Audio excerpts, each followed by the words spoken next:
This is better than the first one. This is Rogue 2. Wait a minute. Rogue 3! Rogue 2? Rogue 3? What happened to Rogue One? This is unacceptable. I demand a 2.5-hour movie explaining what happened to Rogue One. Finally!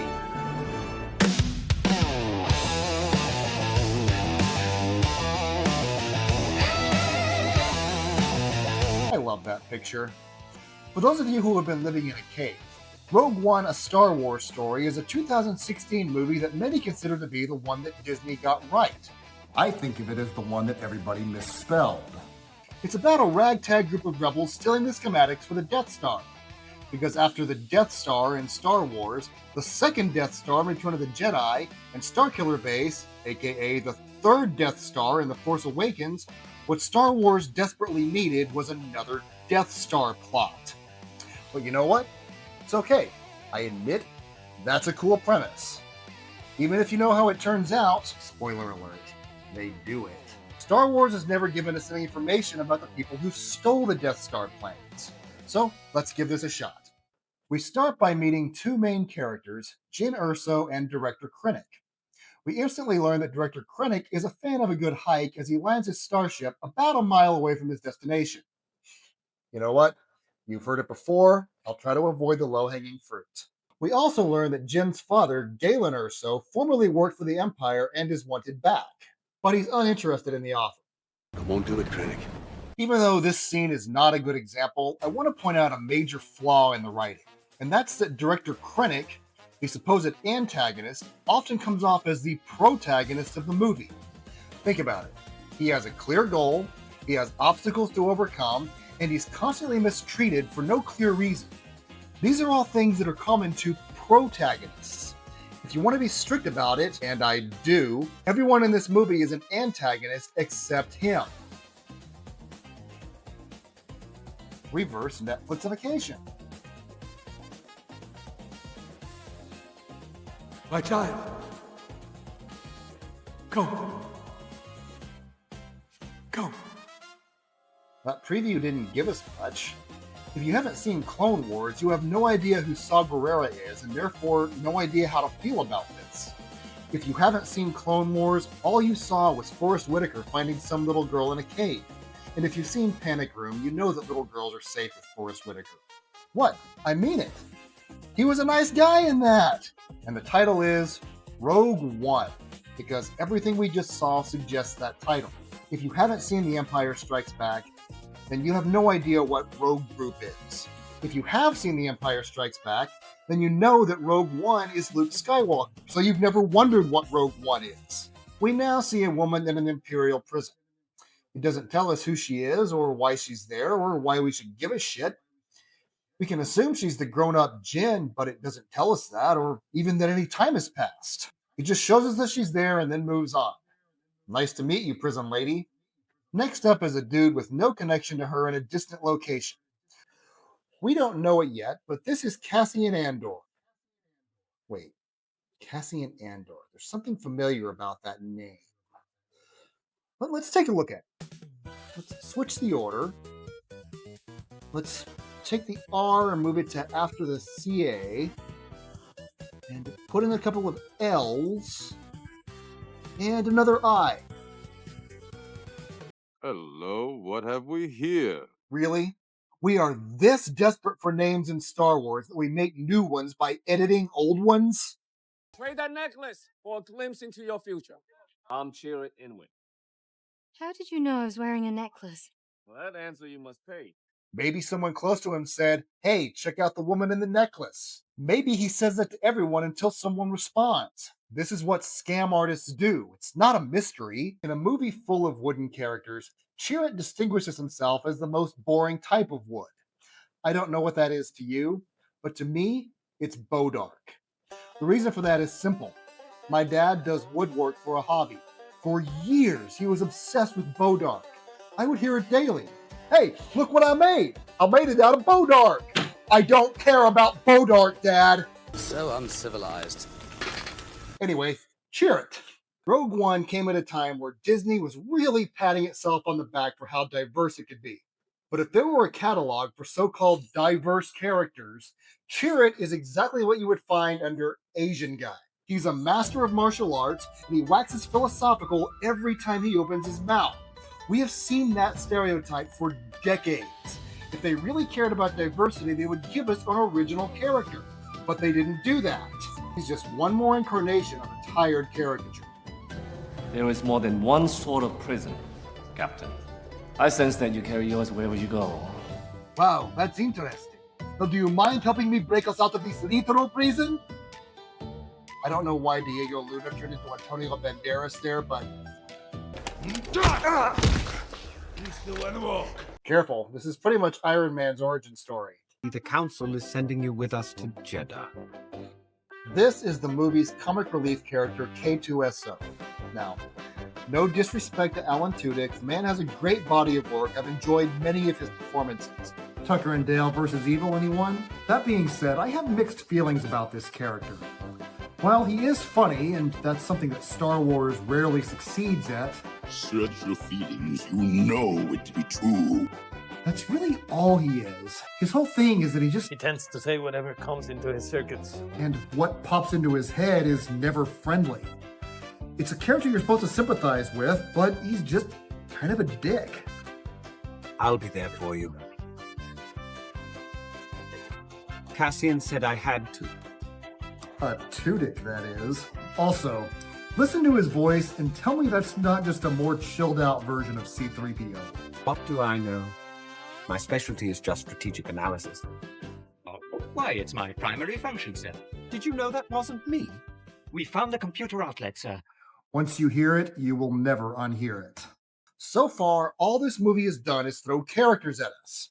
It might not bother me so much if it weren't for a little 1991 movie called... That movie handled exposition brilliantly. Every time you met a new character, every time you moved to a new location, it was set up in the scene before it. You never wondered where you were or why you were there because it flowed so smoothly. Forgery of imperial documents, possession of stolen property, aggravated assault, resisting arrest. Reckless, aggressive, and undisciplined. This is a rebellion, isn't it? I rebel. That line is the reason I wanted to see this movie. You've got a troublemaker in the rebellion. In a group resisting an authoritarian government, what do you do with somebody who resists your authority? It would be damn interesting to see how they earn not only the respect, but the compliance of a person like that. Not only does the movie not address that issue, it doesn't even include that line. I rebel. We'll just put you back where we found you. Really tough guy? How you gonna do that? You think you're just gonna hand her over to some stormtroopers and they're gonna let you walk away? They probably want you more than they want her. They could just say, you know what? If you refuse, then you're just not under our protection. You can hold your own against the Empire. Oh, wait, she can do that, though. Okay, if she can do that, how did they catch her in the first place? And if they caught her in the first place, why don't they just do what they did then again? This is Captain Cassian Andor, Rebel Intelligence. When was the last time you were in contact with your father? This is where the movie could have and should have started. The two main characters meeting, an understandable context. We know they rescued her, they want her help, and they give all the exposition. They also tell us how she knows Saw Gerrera and who he is instead of just expecting us to know. I know how to use it. That's what I'm afraid of. Give it to him. Trust goes both ways. Trust goes both ways?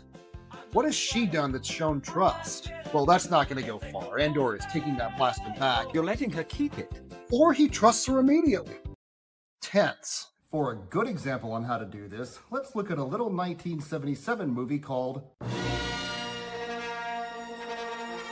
And if you're already typing it's called A New Hope in the comments, well, go ahead, comments help the channel, but it will not have any effect in what I call the movie. Let me explain.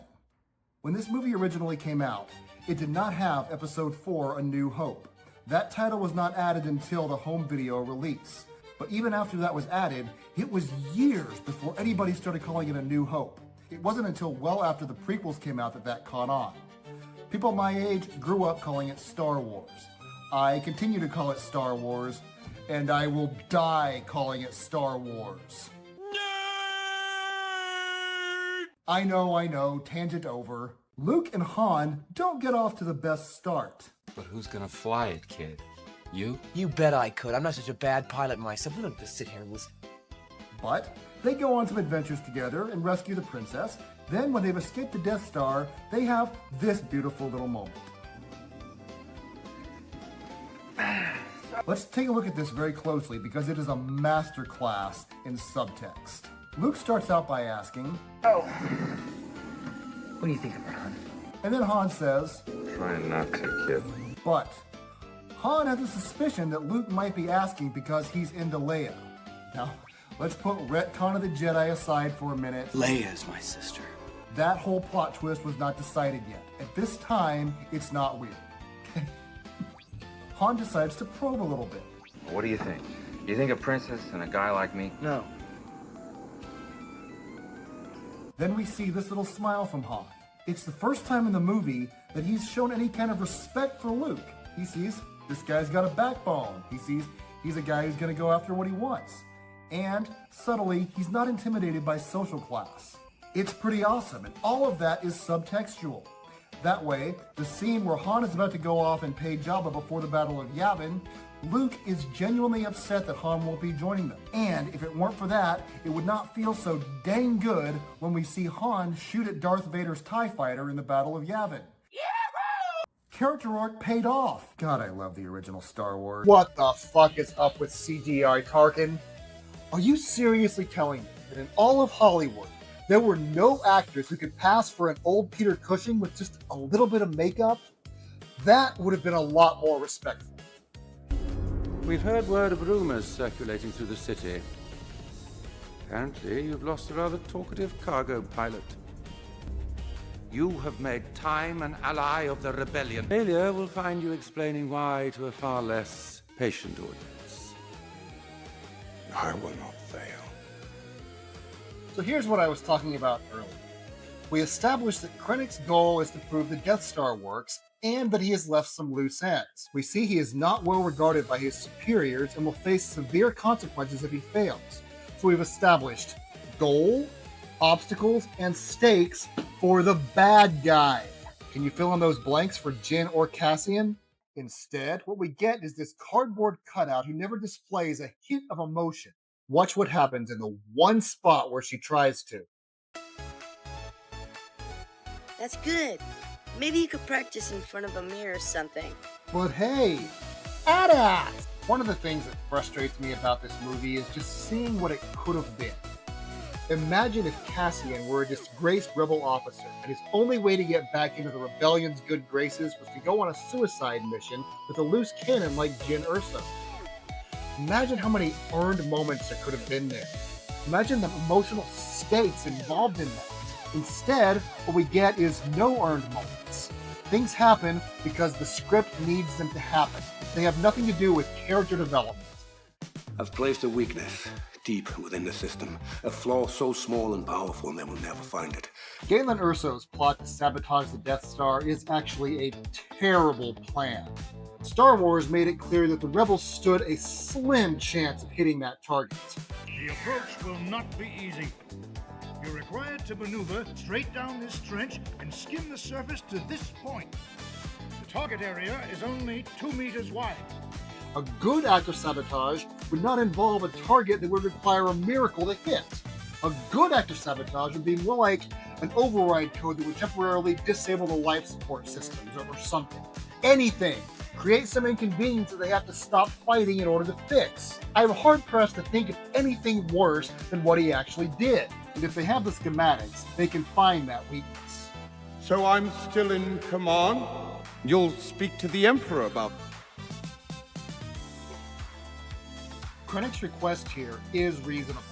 He's being blamed for a lot of things that aren't his fault, and he's not getting credit for handling problems the way any reasonable person in his position should. Yes, he's ruthless, but so are Vader and Tarkin.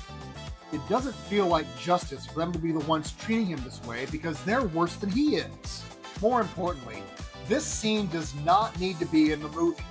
We know what Krennic wants. We know what's standing in his way. If anything, it gives him less to fight for because he knows that he's not going to get it. But hey, Vader! If the Empire has this kind of power, what chance do we have? What chance do we have? The question is, what choice? Jin didn't care about the rebellion at first, but now, for some reason, she does. Even though she just found out that they gave the order to kill her father. Who's she mad at? Cassian. But he disobeyed the order. They're the ones she should be mad at, not him. But instead of being mad at them, they're giving them a Ted Lasso pep talk.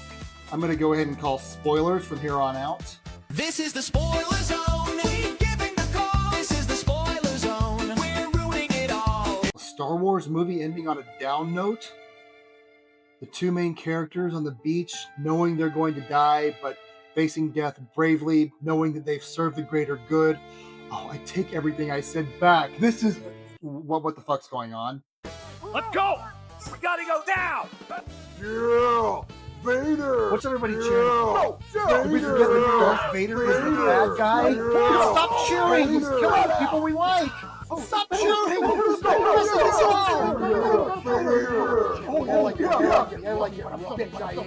Stop cheering! Also, Vader is an efficient villain. This is a horror movie scene. It doesn't even make sense for his character. Every time he kills one person who does not have the plans, he gives the person who does have the plan more time to escape. This is not efficient. He's also cluttering his own walkway with bodies, so he is interfering with his own ability to recapture the plans. This makes no sense from any perspective. But okay, Vader standing in the hatch still gives us a little bit of a downer ending. What's happening now? Is that CGI Princess Leia? Fuck you, Rogue One. But you know what? None of this even matters. The tragedy was over after our protagonist died. Our protagonist being, once again, Director Krennic, the bad guy! A man whose fatal flaw was his own ambition. This movie has just been on borrowed time since that. They couldn't even get basic story structure right. On the plus side, it has amazing cinematography.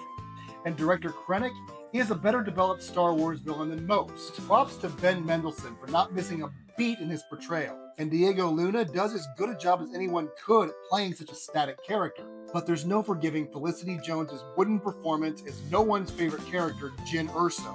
Supporting characters who have nothing to them, and a plot that hinges on coincidence rather than choices. This is not the crown jewel of Disney Star Wars. It's at best a little bit better than the prequels. But hey! Death Star! But what do you think? Did you like Rogue One? Am I being too hard on it? Let me know in the comments. Love to have a discussion with you. Bye.